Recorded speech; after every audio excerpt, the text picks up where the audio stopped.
just a good old boy, never meaning no harm. Beats all you never saw, been in trouble with the law since the day they was born. Straightening the curves, riding the hills. Someday the mountain might get them, but the law never will. Making their way the only way they know how. That's just a little bit more than the law will allow.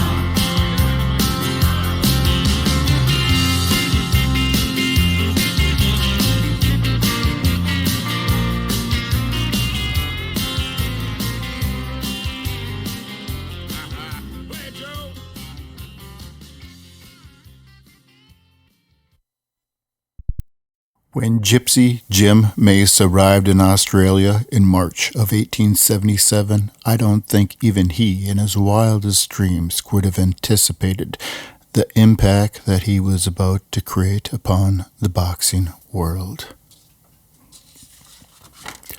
Almost immediately, he was in trouble with the law, and gambling were his vices. Drinking, whoring, gambling, and women were his claims to fame, as he had 14 different kids from 5 different women. Mace eventually, 5 years into his run in Australia, opens up a backdoor gambling ring and is disgraced and asked to, quote, force to flee by the light of the moon for debts owed to the town's toughs. The raid happened in February of 1882. 5 years into the run, he finally got raided by the authorities. And by the fall, he was no longer able to operate his businesses as he had before, and he was forced to flee the country because of debts owed to the town toughs. Mace had an incredible run for those 5 years in Australia. Mace was well schooled in the art of boxing in early 1850s by what was one of my favorite old school boxers, Nate Langham. Mace completed what might be considered a boxing apprenticeship in the boxing booth, which was a traveling show of Nate's. He would give exhibitions, sparring sessions for the boxing club in London's Westminster all through the 1860s. Mace even toured with the brute boxer John Heaney, who stood 6'2" and was chiseled out of muscle. Heaney was far bigger than Mace or Langham. Having no weight class, these boxers were forced to learn how to compete with larger, bigger boxers.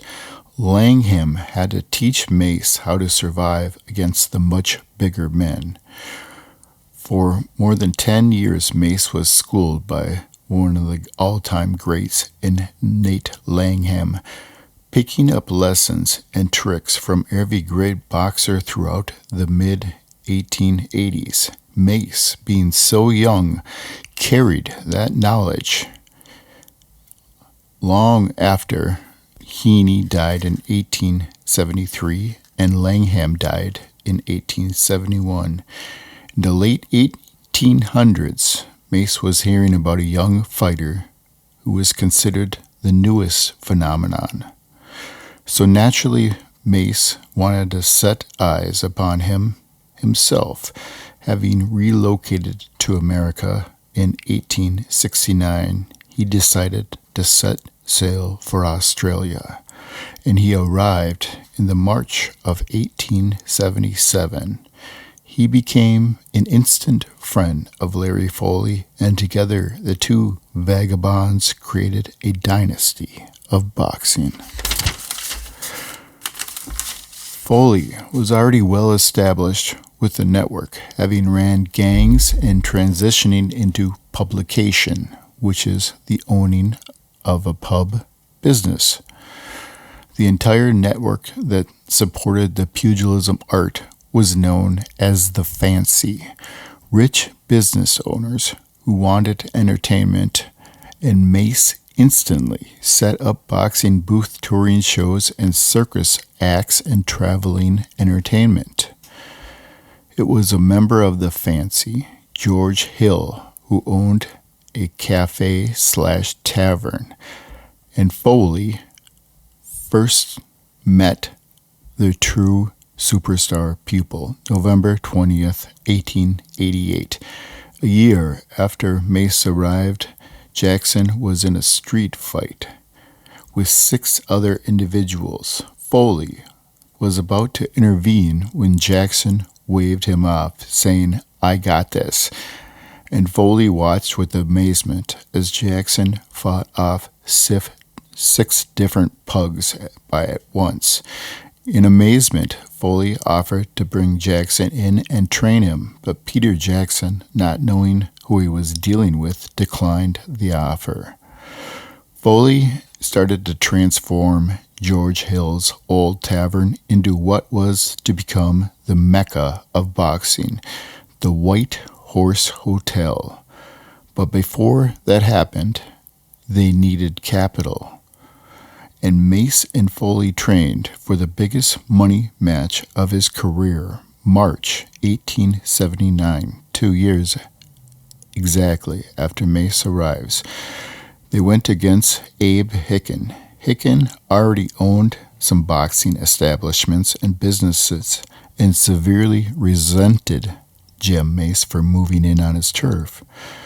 So together, Mace trained Foley in late 1878 and the beginning of 1879. Foley traveled down to Melbourne and trained with Mace at his establishment, the Victorian Hall in Melbourne. Meanwhile, Mace was selling tickets for £5 cash. That was real money back then, about 2 weeks of wages for a clerical worker. Everyone wanted a ticket. 1,000 spectators showed up, and the winner got 500 aside. Hickey, already had been a champion, was a 2-1 favorite. Foley won by knockout in 16 rounds, 1 hour and 16 minutes. Naturally, having 2-1 odds against him, Foley made a ton of money on gambling bets. So Foley not only received the winner's share, but income from the bets and some of the gross receipts of the attendance from Mace, who was selling the tickets. That money went into the transformation of George's Hall's Tavern and Cafe into what would become known as the White Horse Hotel, with a full gymnasium and boxing ring in the back of the establishment, where private boxing matches took place. By the early 1880s, it was up and running. In the mid-1879 to 1880, Jackson was hanging out at Mick Dooley's and Jane Seymour's Athletic Hall. This was before Jackson had even united with Foley. Jackson was being trained by Harry Sellars, his first trainer, a black former pugilist. It was Sellars who had a slugging style that advised Jackson to apply for tuition at Foley's Boxing Academy. Jackson wanted to learn the finer points of boxing and gave up on Sellars after an argument while Sellars was drunk and Jackson had almost forced to assault him. Jackson joined Foley in the fall of 1881. By February of 1882, Mace came over from Melbourne to stay in Sydney, and Jackson got to meet Mace and watch him spar. Mace sparring is what Jackson claims helped him the most. He said just watching how he moved, watching how his feet operated, watching how his attack was presented, that's where I learned all the finer points of what I took to the arsenal. And with that, I expanded upon the basics of the skilled art. Jackson claimed himself he learned the most by watching, as opposed to learning from Foley. with Foley as was kind of an awkward teacher, but he knew plenty. It was just how Foley presented that information to boxers that was sometimes rudimentary, is what they would call it. I'm going to read an article I got right here about Foley and his skills as a teacher. Larry Foley was a great teacher. He possessed the gift of imparting his knowledge to others to a remarkable degree. He had wonderful patience when instructing, and he had such a splendid knowledge of the game that there is little wonder that his pupils were so successful. He always gave Jem Mace credit for his success, as he was lavish in his praise of this skillful boxer known as Jem Mace. The gauging of distance, that is, knowing when your opponent is within striking distance, was practiced very much in the school of boxing. Griffo possessed an uncanny judgment in this respect to the distance between his fist and the boxer. He often demonstrated his skill by hanging his watch on the wall and betting that he could deliver a hard punch to the face of the watch without breaking the glass and without damaging the hands. This appeared to most people to be an impossible feat, but Griffo seldom failed to win the bet. This, combined with the science of boxing, made him a boxing freak. It was said that he could beat most men without moving off the top of the lid of a cigar box. Griffo was learning his boxing from Foley, and he was an adept pupil. He always anxious to improve his boxing. Larry felt that on one occasion when Griffo went to his place at 6 a.m. in order to inquire concerning the technicality of a certain punch. This is Larry Foley's thoughts. This is rather entertaining when Tommy Burns comes to Australia on his tour to fight Squire. Tommy Burns gets together with Larry Foley, and this is how it went right here. When Tommy Burns, then the heavyweight champion of the world, visited Australia to defend his title against Jack Johnson, Larry Foley gave an exhibition with him at a benefit at Sydney Stadium. Larry was about 60 years old at this time. Despite his age, he surprised the onlookers with his skill. He landed his left hand at will upon the champion's face. It happened so frequently that Tommy Burns became quite annoyed. Foley used to say that the boxer was born and a tutor was responsible for his success or failure. A natural boxer might at sometimes upset science, but in the long run, science would come in for its own favor. Gene Tunney proved this continuation when he twice defeated the rudimentary Jack Dempsey. Foley contended that a grain of brain was worth a ton of muscle, and that science would triumph over brute strength. He was always very anxious to prove this, and on one occasion he taught a colored boxer one punch for weeks. He was of the opinion that this punch would prove the undoing of certain boxers who adapted caveman tactics and defeated many of the leading boxers who were considered clever by doing this method of science.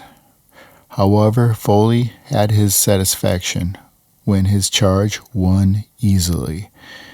The defeated boxer Foley visited after that contest said, "What did I ever do to you that should teach that black fella how to beat me?" Foley's response was, I have nothing whatsoever against you. You are just playing the devil with this science. Ambitious boxers should give serious consideration to the Mace School of Boxing, which is perfection from the scientific point of view. In Melbourne, Australia, the name Jem Mace now carried considerable weight, and he was lauded as a great English sportsman and gentleman, not only by the fancy but by the horse racing fraternity, with all its wealthy and influential members as well. He was truly the darling of the social climbing set in southern mainland capital, and it was a direct result of his connections and friendships within this group, plus the onside press, that made it possible for the pressure to be brought to the bear of the Victorian government to legalize this new form of boxing with its lofty artistic title. Two of the main supporters of Mace and his Queensberry crusade were the brothers Jack and Joe Thompson. They had immigrated from America, where Jack had been a successful prize fighter himself and had known Mace during Jim's long story there. Settling in Melbourne, the brothers had flourished as bookmakers and hotel owners and had become a major, powerful force behind the Melbourne fancy. With their support and contracts, legislation was eventually passed, making Victoria the first state to legalize boxing under the Marquess of Queensberry rules in Australia. Meanwhile, in Sydney, Larry Foley was continuing to use his influence from the fancy for reform, at the same time teaching pupils the Mace style of boxing at his hotel, the United States.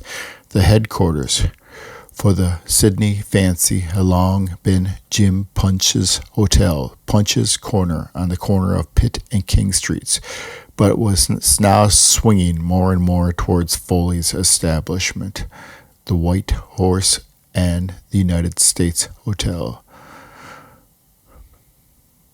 Mace was delighted with the progress he was making, and so was the Melbourne fancy, while all the buzz with this new style of affairs. Having Jem Mace in their midst created expectations, and Jem was quick to pick up on business possibilities. It was then that Mace went into partnership with Jack Thompson at the VR Hotel on Burke Street and in an adjacent building to set up Jem Mace Athletic Hall, and persuaded Larry Foley to make his first visit to Melbourne, where his fame and reputation were well known. The fancy was clamoring to see him perform, and he did not let them down. A bout was arranged with Peter Newton, a pupil taught by Mace at his new boxing academy on Burke Street. Newton had a fine reputation as a gallant and clever man in Melbourne, and had reportedly traveled to Sydney and challenged Larry Foley to a prize fight. Larry agreed to a match, and the two made it a fact and made it arranged. It was programmed to take place near La Perouse, but before the ring could be struck, the blue coats arrived in large numbers, forcing the abandonment of the bout. Mace promoted the Melbourne bout as a fight to finish under the Queensberry rules. It was 1878, and this was arguably the first time a professional fight was legally organized under the new code in Australia. There had been legally accepted bouts prior to this, but they had usually been for an exhibition or charity fundraiser with the Gold Cup or some such as a prize. This bout was arranged solely for the purpose of money lawfully, and lots of money they did get. It was less than a year after England's first heavyweight championship bout under the new rules. Of course, this was 15 years before the Sullivan-Corbett fracas in New Orleans for the American heavyweight title. Some Americans to this day steadfastly believe that the first heavyweight title fought under Queensberry rules was indeed Larry Foley versus Peter Newton. It was reported that Mace did an unusually generous and historic thing before the bout by announcing that he would charge £1 per head for admittance to the hall. He agreed to give 50% of the profits from the takings to be shared equally with the boxers, which were in the first Australian boxing school. Not good enough for Mr. Foley, though. Always savage and a quid, he demanded that he got 75% of the hall and was packed with such entertainment that it was one continuous uproar. Larry earned it, for young Peter Newton put up a splendid show. Both men put on exhibitions of boxing and the crowd cheering wildly. If there were any doubts about this new code in the audience that night, their doubts would have been squashed forever. It was 3 minutes of boxing followed by 1 minute of rest, which seemed to generate more action, unlike the old bare-knuckle stuff when fighters did a lot of walking around and posing. There was even some blood for those who demanded a bit of gore. Mace must have been bursting with pride as a star pupil boxed like a champion, showing his skills and moves. The English in and stopped the fight. The English moved in and stopped the fight. A very angry Mace demanded to know from the police officer present, why the hell are you doing complaints from certain citizens regarding the noisy crowd disturbing the peace? The bout was then declared a draw, and only Wowzers were winners that night. One of the anti-boxing force's major fears was that boxing matches would encourage the fights to be conducted without furor and complete decorum at times. The police would stop and step in the future because of appeals against the noise. Overall, the Foley-Newton bout was a historic milestone for boxing in Australia, as Larry Foley became the last bare-knuckle fighter and the first gloved fighter as champion. Foley added considerably to his bank account, and Newton was an overnight hero, while Mace would see his dream for boxing in Australia coming true. By the mid-1880s, Jackson was doing a dual role with Foley. Foley would do some teaching, as would Jackson, but Jackson was also acting as MC for the boxing events. Jackson also was teaching the Mace technique. Jackson would allow for no improvisations or innovations within the system that Mace taught Foley and Foley taught him. By feinting, he forced his opponents to lead. Feinting was an important part of what Jackson gave a good deal of time and consideration to.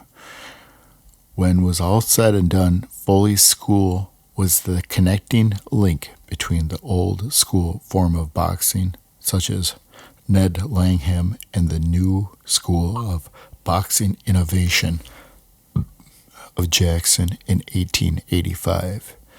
He taught what was the best of the old school and invented many things that are in the new curriculum of the new school. Boxers never missed with wild punches. They used straight lefts and a right cross were the preferred methods. Weeks were spent on footwork before a punch was even administered, because you needed to master the step before the next one was even considered to being taught. By the mid-1880s, Australia was a hotbed for boxing. March 1st, 1884, Victoria Hall was opened by William Miller, Jim Hall, and Bill Varnon. Bill Varnon, always the troublemaker, got into a dispute with Foley and claimed the championship. Because Foley was now retired, he would not fight Bill Varnon. Late April of 1884, Varnon, to some extent a pupil of Larry Foley's, opted to have his star pupil Peter Jackson fight Varnon to shut him up because Larry Foley was tired of Bill Varnon writing the newspaper and running his mouth. Sullivan was even considering fighting Varnon himself, and Varnon had no record to speak of, but he was somehow supposed to be considered champion of Australia. Larry Foley was fed up. He recruited Peter Jackson to go shut him up. Jackson, upon meeting Varnon in the first fight, lost control of his muscles and started to have spasms. He couldn't even throw a punch correctly. Later, he learned that his water was drugged, perhaps by a former Mace pupil named Peter Newton himself, who was seen. Jackson was seen later chasing Peter Newton out of his camp. That was in 1886, and the White Horse became Foley's athletic hall. Peter was continuing his training all throughout the hall with multiple pupils he had under his tutelage. The contribution Mace made to the sport went beyond his ability as a fighter.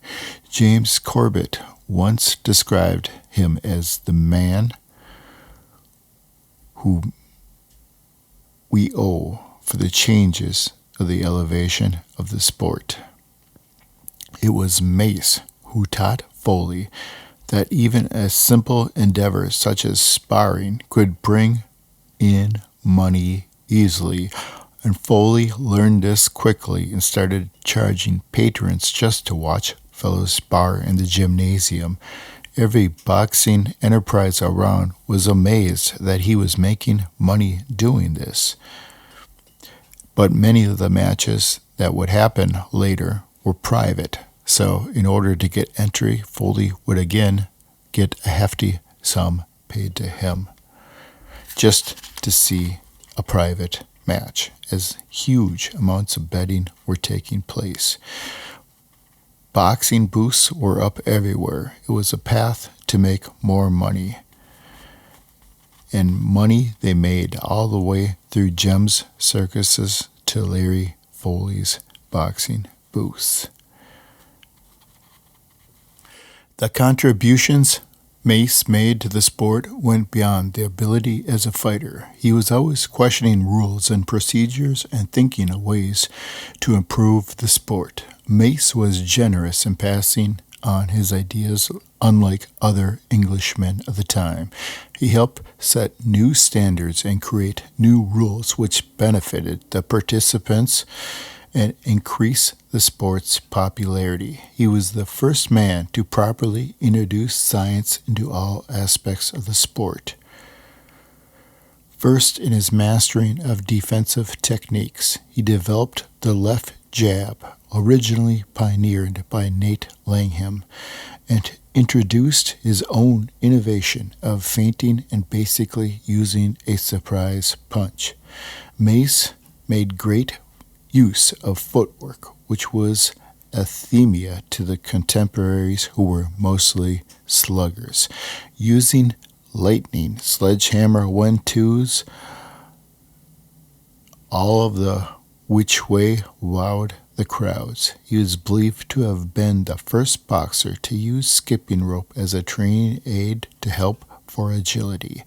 Seasoned fans and journalists of that era would testify to the fact that Mace in full flow was a revelation that could not be ignored,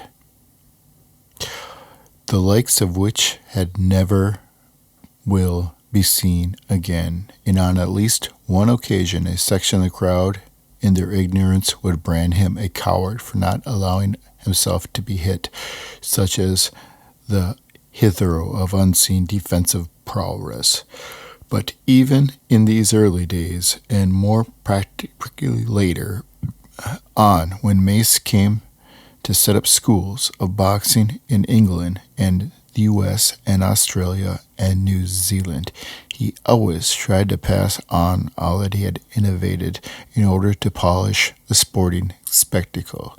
Mace was a visionary in that respect, as he realized the underground bare-knuckle game was gone and it would not last much longer, as he was instrumental in introducing the gloved arts, 10-second counts, time limits on both bouts, and the entire fight and specific ring sizes. Very much of this he anticipated in the Queensberry rules.